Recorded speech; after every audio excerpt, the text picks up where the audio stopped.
adanya dualisme, adanya ketetapan hukum yang berbeda. Ya sebenarnya Arsyad Rashid udah terpilih sejak tanggal 3 Juli 2021. Ada musyawarah nasional di Kendari. Maka terbitlah itu bahwa hasilnya bahwa Arsyad Rashid memimpin Kadin itu batas periodenya 2021-2026. Kalau SK kita memang 6 bulan. 6 bulan kita dikeluarkan. Tugasnya hanya menyelenggarakan persiapan musyawarah provinsi. Assalamualaikum warahmatullahi wabarakatuh. Tabikun, Ya, Tribuners. Kamar Dagang dan Industri atau Kadin Indonesia menerbitkan surat keputusan bernomor SKEP-31-DP-11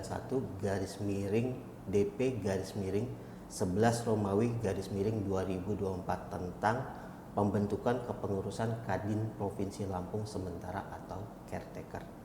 SK ini ditandatangani langsung oleh Ketua Umum Kadin Indonesia Bapak Arsyad Rashid pada 27 November 2024. Apa yang melatar belakangi penerbitan SK ini? Saat ini saya sudah bersama dengan Ketua Caretaker Kadin Lampung, Bang Ferry Rizal. Assalamualaikum. Waalaikumsalam. Ini sudah beberapa hari ini berada di Lampung, Bang. Siap. Nah, terkait penerbitan SK ini, Bang, surat keputusan ini, Bang, bisa diceritakan, Bang, latar belakang penerbitannya? Jadi ini tentunya tidak lepas daripada adanya dualisme, adanya ketetapan hukum yang berbeda. Ya sebenarnya Arsyad Rashid udah terpilih sejak tanggal 3 Juli 2021. Ada musyawarah nasional di Kendari. Maka terbitlah itu bahwa hasilnya bahwa Arsyad Rashid memimpin Kadin itu batas periodenya 2021-2026. Ternyata tapi 3 tahun kemudian, artinya 2024 ini, ya mungkin ada beberapa hal, banyak hal yang spekulasi lah yang terjadi. Ada yang mengatakan bahwa Pak Arsyad itu memang ya karena rebukan musyawarah ya. Artinya Pak Arsyad jadi ketua umum, Pak Anindya Bakri jadi dewan pertimbangan. Di 2024 ini ada 2002 ya. yang diselenggarakan oleh Pak Anindya. Nah, di sana diselip-selipkan ada hal-hal yang memang ini. Tapi periode itu memang ketetapan menjadi 2001-2006, tapi 2024 ada pihak hal-hal yang lain tidak menyukai. Katakan dalam tanda kutip, ya tidak, hal yang dianggap tidak beres lah. Jadi mereka menyelenggarakan suatu hal yang memang di dalam ADRT kita itu bahwa Munaslup itu adalah pergantian daripada kepemimpinan. Ada 3 hal. Harus ada 3 syarat yang 3 syaratnya. Yang pertama itu dalam bentuk pertama ketuanya meninggal dunia. Tidak terpenuhi. Kemudian pengunduran diri juga tidak terpenuhi. Kemudian adalah penyelewengan daripada ADRT. 3-tiganya tidak ada. Namun diselenggarakan juga kegiatan Munaslup itu oleh pihak yang sebelah tadi. Jadi inilah yang melatar belakangi pertama adanya terjadi Munaslup. Nah, akibat pelanggaran itu dengan tidak terpenuhi dan penyelenggaraan mereka juga tidak terpenuhi. Artinya kalaupun Munas itu terjadi memang bahwa korumnya di persyaratan itu harus ada juga. Dasar penyelenggaraannya itu. Jadi 35 provinsi yang di sana hanya 14 provinsi yang hadir. Namun dalam berita acara mereka juga ditemukan bahwa ada beberapa kadin yang ikut serta menurut mereka. Jadi sekitar mungkin ada 21 atau lebih lah katakan. Kemudian bahwa ALB-nya juga itu juga kurang lebih sama. Nah, jadi ketika kita mendapatkan hal-hal yang seperti itu, perangkatnya bisa lebih dari 14 tadi, ada apa yang siapa-siapa yang ada? ternyata ada beberapa provinsi yang genap juga. Di sebelah sana main, di sebelah sini main. Kita selidikin lagi, ternyata mereka itu mengatasnamakan Jambi dengan kop surat Usman Sabta. Kadin yang lama, Kadin yang waktu kita periode 2000, paknya zamannya SBS, Sulistyo Bambang Sulisto, dengan Pak Rosan, ada Pak Kadin terpecah. Itu Pak Rosan dengan Pak Usman Sabta, Sabta Odang. Jadi ada beberapa seperti Jambi, di sana ada. Kemudian Jawa Barat ada. Kenapa memakai ya Usman Sabta itu semua? Jadi itu ya tidak benar menurut kita. Nah, jadi itu terus berkelanjutan. Nah, terkait dengan adanya SK caretaker di Lampung ini seperti apa? Ya, jadi berkelanjutan ini, Lampung ini termasuk adalah salah satu dari 14 itu. Nah, keterlibatan Lampung ini juga sangat kondusif, artinya masuk sebagai penyelenggara di sana dan juga memang untuk jadi formatur. Jadi sudah masih betul untuk melakukan itu. Jadi hal-hal yang terkait dengan hal tersebut pelanggarannya sudah begitu banyak. Maka secara ADRT memang kita berusaha, secara PO mengatakan ada hak jawab dari pihak mereka, maka kita melakukan pemanggilan sebanyak 3 kali. Dan Lampung ini termasuk yang cepat dipanggil kemarin dan tidak ada jawaban sama sekali. Jadi ini SK tidak ujuk-ujuk keluar ya? Tidak, ada dasarnya. Verifikasi dulu terhadap ada verifikasinya sesuai dengan anggaran dasar rumah tangga yang disahkan itu 2022, Kepresnya nomor 18. Berarti sebelum SK ini sudah ada SK pemberhentian untuk Ketua Kadin sebelumnya? Kadin Lampung? Kadin Lampung tertanggal 27 itu sudah langsung ada pemberhentian dan langsung pembentukan caretaker. Karena tidak boleh 1 hari pun kita itu kosong. Itu. Jadi sekaligus itu jadinya. Nah, tugas caretaker sendiri ini berapa lama, terus apa yang akan dilakukan? Kalau SK kita memang 6 bulan. 6 bulan kita dikeluarkan. Tugasnya hanya menyelenggarakan persiapan musyawarah provinsi. Musyawarah provinsi. Iya. Musyawarah provinsi. Namun di dalamnya itu kita melihat karena musyawarah provinsi diadakan ini harus ada orang yang memilih. Nah, kadin-kadin daerah ini, kadin kabupaten kota ini harus juga hidup. Ya, ini kita tahu kan mungkin kan pihak Kadapi dari 15 kabupaten kota itu kan pihak Kadapi yang membentuknya kemarin. Nah, itu kita klarifikasi juga. Apakah keberadaan mereka ini, mohon maaf tanda kutip, ada atau tidak ada, atau bagaimana? Nah, sekarang kan sudah ada, kalau nggak salah kemarin ada pemanggilan pertama untuk mereka kita panggil. Tapi mereka menyatakan ada 9, menyatakan iya akan hadir. Ternyata pada hari Jumat kemarin mereka tidak hadir. Karena Pak Kadapi mengeluarkan surat menyatakan bahwa kita ini ya abal-abal. Nah, jadi mereka tidak datang. Nah, kemudian kita rapat lagi hari tadi Sabtu. Udah kalau gitu kita buatkan surat lagi. Yang kedua, teguran kedua sekaligus, dan kita tambahi embel-embelnya untuk klarifikasi daripada Kadin kabupaten kota tersebut. Harus datang. Sudah. Ya. Nanti yang ketiga, kalau juga memang seandainya hari Senin untuk datang tidak datang, ya klarifikasi yang ketiga kita keluarkan. Tapi sudah ada target. Ini kan tujuannya adalah mengadakan musprov. Ya. Sudah ada target waktu untuk mengadakan musprov Kadin. Ya, target waktunya itu kurang lebih artinya kesiapan daripada Kadin kabupaten kota ini.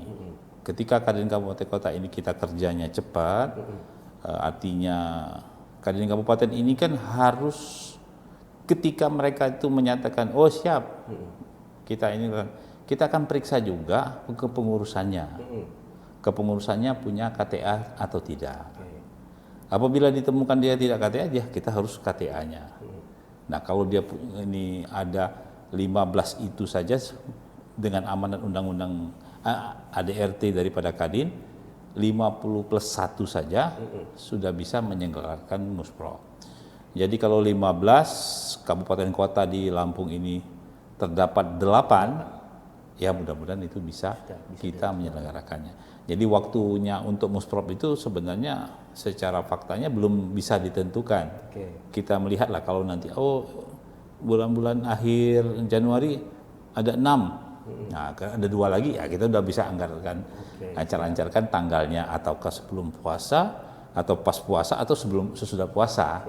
Jadi target utama dari caretaker itu sampai terpilih ketua Kadin. Ketua Kadin yang terbaru ya. Nah terkait tadi yang diceritakan, ini kan ada dualisme Kadin, katakanlah dualisme Kadin yang periode 2001-2006 dan ada Munaslup. Nah secara legalitas ini sebenarnya seperti apa sih Bang? Ya kalau diamanatkan daripada paskanya itu kan kita berpijak daripada Munas 2021 kemarin, yang terpilihnya saudara Muhammad Arsyad Rashid PM, itu dengan periodik 2021-2026. Jadi sejak 2021 kita sudah bekerja, ada B20 menjadi kita komandannya di bisnis, ya kan terpilih Pak Arsyad, kemudian ada Bu Sinta yang didorong juga sama-sama dengan Pak Arsyad. Kemudian itu berhasil 2021-2022 itu berhasil menjadi kita tuan rumah daripada forum internasional tersebut. Jadi 2022 itu ada ASEAN Bank.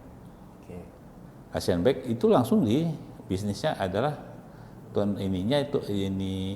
ketuanya terpilih adalah Pak Arsyad Rashid sebagai ketua Kadin. Dan ini 1 tahun. Nah itu secara internasional ini ada 10 negara di ASEAN ini sudah dipimpin oleh Arsyad Rashid dan alhamdulillah itu berjalan dengan baik. Kemudian di organisasi juga kepengurusan ya tetap berjalan. Adanya untuk membuat buku jalan menuju tahun 45 emas itu Indonesia Emas. Itu kemudian kita garap. Kemudian yang terpenting dalam amanat ini bahwa ADRT kita ini sampai dengan terpilihnya Arsyad itu sudah hampir 11 tahun tidak ada perubahan. Sampai 2021 itu tidak ada perubahan. Ya menurut kita sini tidak relevan lagi lah. Ada banyak hal yang memang harus penyesuaian. Maka dibentuklah satu tim dengan advisnya itu dengan Pak Yusril Hiza Mahendra, Profesor Yusril Mahendra, itu kita kerjasamakan dengan mereka meng-hire kita dengan tim yang ada dengan tim kita sama-sama. Jadi mereka itu mengikuti perkembangan-perkembangan, karena di 2021 itu ada Rapimnas, di ujung tahun itu ada Rapimnas, ya diikutin. Kemudian di ujung 2002 ini di pertengahan-tengahan ada kegiatan-kegiatan yang terus-menerus diikutin. Nah, jadi ADRT ini berhasil diselesaikan oleh rombongan teman-teman tim ini sehingga terbit Kepres nomor 18 atas perubahan daripada anggaran dasar rumah tangga ini. Nah, itu Kepresnya itu 2010 terakhir. Ini 2022 terbit. Ya itu ya 18 tahun ya nomor 18 tahun 2022 terbit yang baru ini. Keputusan Presiden terkait ADART ya. Kadin. Nah, jadi hakikatnya itu yang legalitas ini itu Kepres itu berbunyi ya atas penunjuk yang menjadi syarat adalah bahwa Kepres ini disahkan adalah atas kepemimpinan dipimpin oleh saudara Arsyad Rashid. Itu tertulis dalam usulannya seperti itu gitu loh. Dan sampai saat ini Kepres itu tetap tidak bisa. Nah, jadi teman-teman ini menyelenggarakan Munaslup itu di bulan September tahun 2024. Oke. Kita tahu bahwa 2024 itu September Pak Jokowi masih ada. Masih memimpin. Masih memimpin. Tanggal 20 Oktober baru pelantikan Pak Prabowo. Iya. Seandainya Pak itu mau diganti, mungkin bisa. Katakanlah diterbitkan kepresnya daripada Munaslup daripada Ya, Pak Anindya Bakri. Tapi itu tidak dilakukan. Oke. Ya, ini berkelanjutlah sampai ke Pak Prabowo. Jadi yang dikatakan legal atau tidak legal, ya sebenarnya kalau orang melihat dengan kacamata hukum, ya dasar kita itu kan Kepres dan anggaran dasar rumah tangga itulah. Oke. Ya kita lah yang jadi pemenangnya. Oke. Nah, kan tadi dibilang oleh Bang Ferry ini ada perubahan nih di ADART. Apa sih perubahan-perubahan yang dibawa oleh Pak Arsyad di dalam ADART? Ya banyak. Jadi dulu saya ingat bahwa pemilihan salah satunya adalah kelengkapan daripada persyaratan daripada calon para ketua umum. Itu kan harus punya KTA, ya 3 tahun berturut-turut. Nah kemudian yang untuk kan Indonesia 5 tahun berturut-turut, yang kabupaten 2 tahun berturut-turut. Nah itu kan turunannya itu kan itu ditetapkan lagi supaya penyusunan yang baru ada PO-PO-nya. Nah itu kan ditetapkan penetapan dengan klausul-klausul yang memang kalau seandainya seperti halnya kita mau memecat tadi yang kita kilas balik, katakanlah ketua umum daripada Lampung, ya kalau dulu mungkin kita suka tidak suka langsung bisa kita pecat. Nah sekarang ini kan ada harus pemanggilan. 3 kali berturut-turut hak jawab teman-teman dipersilakan. Kalau seandainya yang bersangkutan, oh aku salah lah itu, pokoknya aku udah harus kembalilah ke ini, ya buat pernyataan dia bisa kembali. Nah, tapi kalau 3 kali berturut-turut dipanggil tidak muncul-muncul, ya itu perlawanan namanya kan. Ya dia tidak setuju. Itu salah satu mungkin seperti perubahan anggaran dasar rumah tangga itu seperti itu. Kemudian ada banyak hal yang dilakukan juga mengenai PO-PO-nya menjadi lebih banyak. Jadi detail-detailnya itu ya peraturan organisasi itu daripada penerjemahan daripada ADART itu semakin kita naikkan. Ada tugas dan fungsi yang memang kita tambahkan. Ya itu yang kepengurusan ini kan berbeda-beda. Tadinya seperti halnya kepala bidang, dulu bukan dia anggota harian, kepengurusan harian enggak, tapi dia sekarang menjadi sama dengan kita, dengan WKU yang lain. Jadi badan itu sama ini yang itu udah masuk ke pengurusan harian. Jadi kalau rapat itu ya tidak hanya sekitar 50 ditambah dengan kepala bidang seperti halnya Pak Bambang Susatyo, Pak Johan itu, nah itu Pak Heru itu bertambah. Jadi lebih detail. Lebih detail lagi jatuhnya. Ya. Betul. Ya. Ini kan dualisme, anggap kita sebut dualisme ya Bang, karena ada satu dari periode 2001-2026 dan Munaslup. Nah, ada nggak upaya pemerintah untuk mendamaikan, untuk menjadikan satu kadin lagi? Ini seperti apa? Ya tentunya pemerintah ini adalah kalau di kadin itu kan Kepres itu kan mereka ini katakanlah sebagai pengawas utama. Ya kalau secara pribadi saya sebenarnya kepingin kalau begitu besok-besok nggak perlu lagi kita melakukan munas. Ya kita semacam kompromi aja 3 orang ataupun sebaliknya dipilih oleh presiden. Dia levelnya setingkat menteri lah kan karena seperti itu kan, karena ketua umum ini sebenarnya temannya presiden. Ya dia mitra strategis pemerintah. Nah, tapi kedudukannya dia dipilih secara independen daripada melakukan pemilihan. Nah, ini pemerintah campur tangannya adalah itu tadi. Ya, artinya sampai hari ini Pak Prabowo itu kita sudah berkirim surat ke presiden, itu sudah ditanggapinya dengan baik. Dia sudah melihat kronologisnya. Ya maka kita berharap kan sampai hari ini kan tidak ada perubahan Kepres itu. Oke. Dan tidak ada dia menunjuk siapa yang menang, siapa yang kalah. Ya pada prinsipnya angin itu pada arahnya ya ada hal-hal yang memang di luar itu, misalnya kita tidak menyatakan berdasarkan ADRT tapi ada kesepakatan bersama, itu bisa terjadi. Tapi ada kesepakatan sudah dilanggar. Ada dua kesepakatan yang sudah dua kesepakatan semua dilanggar. Oke. Jadi secara legal standing kita masih merujuk kepada Kepres tadi sebagai dasar hukum. Betul, ADRT itu ya. ADRT Kepres itu nomor 18 tahun 2022. Nah, itulah yang menjadi landasan kita dalam bergerak. Oke, siap Bang. Ini perbincangan menarik Iya. Bang. Ini tapi kita punya waktu yang terbatas. Nih, Bang. Nah, tadi disebutkan bahwa Kadin punya posisi strategis gitu Bang. Nah, ini mungkin kita mau tahu bagaimana sebenarnya sih peran Kadin dalam katakanlah memajukan dunia usaha di Indonesia, termasuk khususnya di Lampung. Ada apa potensi apa saja di Lampung gitu. Ya. Jadi agenda yang kedua yang saya sebutkan tadi ada B20, ada ASEAN Bank, itu semuanya mengacu daripada orang sekarang ini adalah ekonominya. Oke. Nah, di banyak negara, beberapa negara memang tidak baik-baik saja pada prinsipnya ekonomi itu. Nah, ini saya setuju dengan programnya Pak Prabowo itu bahwa utamanya adalah ketahanan pangan itu.